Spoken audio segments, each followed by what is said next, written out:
கிறிஸ்துவின் உபதேசத்திலே நிலைத்திராமல் மீறி நடக்கிற எவனும் தேவனை உடையவன் அல்ல. கிறிஸ்துவின் உபதேசத்தில் நிலைத்திருக்கிறவனோ பிதாவையும் குமாரனையும் உடையவன். அவருடைய கற்பனைகளை கை கொள்ளுகிறவன் அவரில் நிலைத்திருக்கிறான் என்று வேதம் சொல்லுகிறது. பல வருடங்களாக ஆலயத்துக்கு போகிறோம், கிறிஸ்து பிறப்பை கொண்டாடுகிறோம். ஆனால் கிறிஸ்து நமக்குள் இல்லாமல் கொண்டாடுவது போலியான கிறிஸ்து பிறப்பின் ஆராதனையாக தான் இருக்கும். எனவே இந்த நாட்களில் நம்மை நாமே நிதானித்து அறிவோம், மனம் திரும்புவோம்.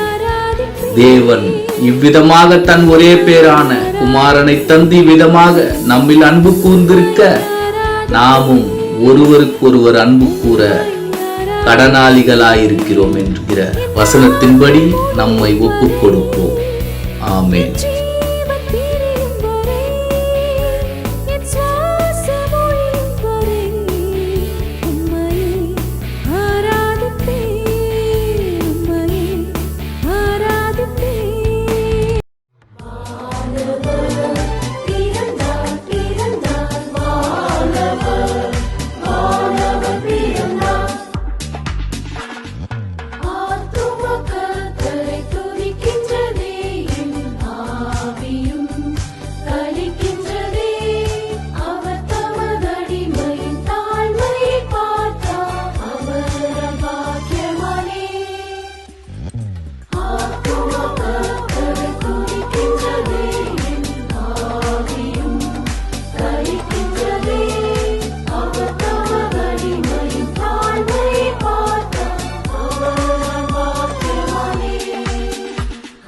நாமம்